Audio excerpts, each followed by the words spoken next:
Good morning and welcome back to Mousumi lifestyle. Mousumi লাইফস্টাইলের নতুন একটি ভিডিওতে তোমাদের সকলকে স্বাগত জানাই। ভিডিওটি দেখতে দেখতে চ্যানেলটি সাবস্ক্রাইব করে দিও আর লাইক কমেন্ট শেয়ার করে সবাই পাশে থেকো। তো দেখো, আজকে সকাল সকাল হচ্ছে ঘুম থেকে উঠে আমি যে দেখো কালকে যে জামা কাপড়গুলো ধুয়েছিলাম তো সেইগুলোকে মেলে দিলাম। এগুলো সব কিছু শুকোয়নি। এই যে দুটো চাদর, দাদার শার্ট, গেঞ্জি, তারপর ওদিকে হচ্ছে আমার নাইটি, এগুলো শুকোয়নি।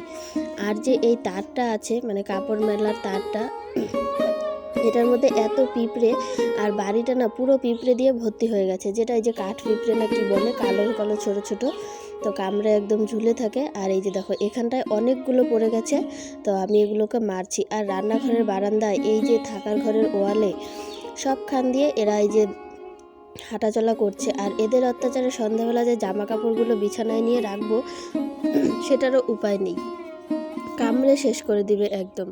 তো এই যে দেখো, তারপর আমি যে বাথরুম গিয়ে জামা কাপড় চেঞ্জ করে আবার এসেছি বিছানাটা তুলতে। মানে এর আগে আমি আরও একটা কাজ করেছিলাম, সেটা পরে দেখতে পাবে। তো আমার আজকে হচ্ছে এলোমেলো একটু ব্লগটা হতে চলেছে, তো সেটা কোনো ম্যাটার না। যদিও এলোমেলো ব্লগ শেয়ার করতে আমার খুব একটা ভালো লাগে না, তবুও আজকে আমার কাছে সেরকম কোনো কিছু না থাকায় এভাবেই এলোমেলো ব্লগ তোমাদের সঙ্গে শেয়ার করছি। তো জামা কাপড়গুলো মেলে এসে বিছানাটা তুলছি। বিছানা তুলে পরিষ্কার করে তারপর যাব আবার মাকে একটুখানি হেল্প করতে। কারণ কি জানো তো, অনেক কিছু মা এই যে রান্না বাসায় সবসময় বেশিরভাগ টাইমটাই মা একা একা করে, তো আমি বেশিরভাগ করি না আর রান্নাও করি না। সেই জন্য মা আমাকে অনেকটাই বকে, বলে মেয়ে মানুষ রান্না করিস না, হ্যান ত্যান। যদিও আমার রান্না করতে অতটা ভালো লাগে না। তো যাই হোক, এখন আবার যাওয়া যাক রান্নাঘরে। কারণ কি, এই যে চালগুলো, এটা হচ্ছে কেনা চাল। মামা বাড়ি থেকে যে চালটা দিয়ে গেছিলো বন্যার সময়, মাস দুয়েক তো হয়েই গেল এখন। তো চালটা সেভাবে খাওয়া হচ্ছে না, মানে অনেক রকমের চাল জমা হয়ে গেছে। আর আমাদের রেশন থেকেও এবার এত সুন্দর চাল দিয়েছে না, সেটা বলার মতন না। মানে খুবই সুন্দর, কেনা চালও ফেল করবে, এত সুন্দর চাল দিয়েছে। আর আমাদের ঘরের কিছুটা চাল আছে, সেগুলোকেও ইসে করতে লাগে। আর এই যে দেখো, চালটার মধ্যে অল্প অল্প পোকা হয়েছে, তো এগুলো আমি পরিষ্কার করে মাকে দিলাম। তারপরে এই যে সবজি রান্নার জন্য যে সবজিটা ছিল, মা কেটে রেখেছে। মাই কেটে রেখেছে। তো সবজিটা আমি এখন একটু ধুয়ে দেবো, যেহেতু এটা হচ্ছে চচ্চড়ির সবজি। চচ্চড়ির সবজিটা ভালো করে ধুতে হয়, সরু সরু করে কাটা থাকে, না হলে নোংরা থেকে যায়। তো এই যে এখানে আজকে হচ্ছে এই সবজিটা শুটকি মাছ দিয়ে মা রান্না করবে। ভালোই লাগে আমার খেতে, সব কিছু দিয়ে, পাঁচমিশালি সবজি দিয়ে, শুটকি মাছ দিয়ে তরকারি রান্না হবে, তারপর খাওয়া দাওয়া হবে, অনেক কিছু। আর আজকে জানো তো, এই যে সবজিটা ধুয়ে দিয়ে আমি যাচ্ছিলাম হচ্ছে, মানে রান্নাঘরেই আমি বসে মোবাইল দেখছিলাম প্রত্যেক দিনের মতন। কিন্তু এই যে দেখো, আজকে হচ্ছে ওই রাস্তার দিক থেকে এত চিৎকার শোনা যাচ্ছিল, তো আমিও গেলাম দৌড়ে, যে কি হচ্ছে ব্যাপারটা একটু দেখে আসি। তো যাওয়ার পর ওই যে সামনে যে বাচ্চাটাকে দেখলে, মানে ভাস্তা, ও বলছে পিসি এখানে খরগোশ ছিল, খরগোশ এসেছে, তো ওটাই সবাই ধরার চেষ্টা করছিল। তো খরগোশ আর কেউ ধরতে পারেনি। খরগোশ তো জানোই কীরকম ছোটে, খরগোশের মতন ছুটে চলে গেল। আর এদিকে বাড়িতে এসে বসলাম ভাত খেতে। ওই যে চচ্চড়ি, আলু সেদ্ধ, আর হচ্ছে জলপাইয়ের আচার দেওয়ার জন্য আমাদেরও রাখা হয়েছিল, কিন্তু আমাদের জলপাইগুলো নষ্ট হয়ে গেছে, সেই জন্য মা দিতে পারেনি। আর এই আচারটা বৌদি দিয়ে গেছে পাশের বাড়ি থেকে।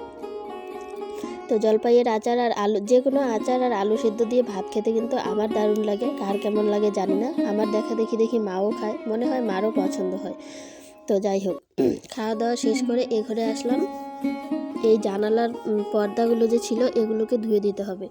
অনেক দিন হয়ে গেছে এগুলো ধোয়া হয় না। আর ধুলো তো ঘরের ধুলো তোমরা দেখতেই পাও ভিডিওতে, সেটা নতুন করে বলার কিছু নেই, এত পরিমাণ ধুলো হয়। তো এই ধুলোগুলোকে পরিষ্কার করতে হবে। সেই জন্য আমি পর্দাটা খুলে ফেলেছি আজকে, মানে দুটো রুমের পর্দা খুলে নিয়েছি। খুলে পর্দাগুলো আজকে ধুয়ে দেবো। আর এই যে হচ্ছে আলনাতেও সব জামা কাপড় ঠিকঠাক নেই, এগুলোকেও ঠিকঠাক করে গোছাতে হবে। এই যে দেখো, বিছানার উপরে কতগুলো জামা কাপড়, এগুলো সব গুছিয়ে তুলতে হবে। তো আলনাটা, যাই হোক, ওই দিকটা ঝাড় দিয়ে আলনাটা আবার জায়গায় রেখে দিলাম, ঠিকঠাক হয়ে যাবে। এখন ঠিক আছে। খাটের নিচেও অনেক ধুলোবালি জমে গেছে, সেগুলোকেও পরিষ্কার করতে হয়।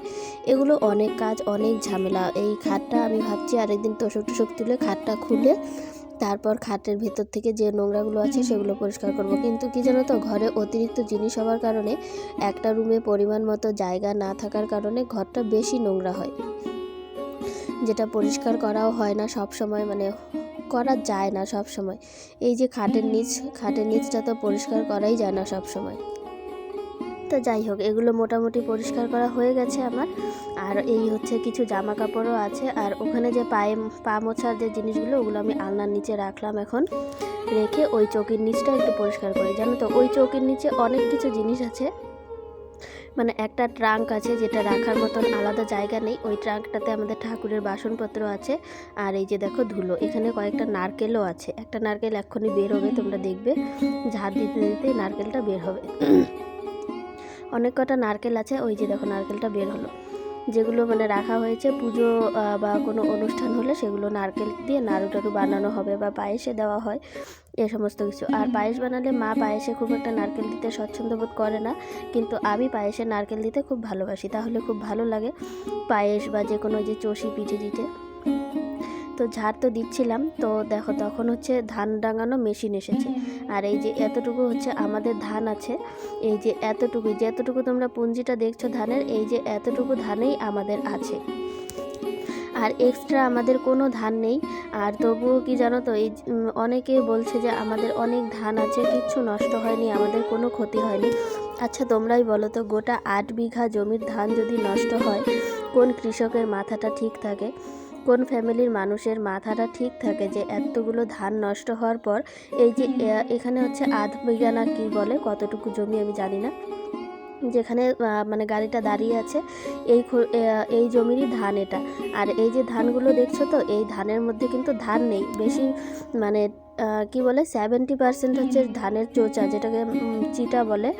তো 70% হচ্ছে এই ধানের চোচা, আর বাকি সমস্তটা হচ্ছে গিয়ে কি বলে, আমি তো ভুল বলে ফেলছি না, মানে আমি ধানটা ধরে দেখলাম, উড়িয়েও দেখেছি, 70% ধানের চিটা আর বাকিটা হচ্ছে ধান আছে, মানে 30% ধান আছে। তাহলে তোমরা ভাবতেই পারছো কতটুকু ধান হবে।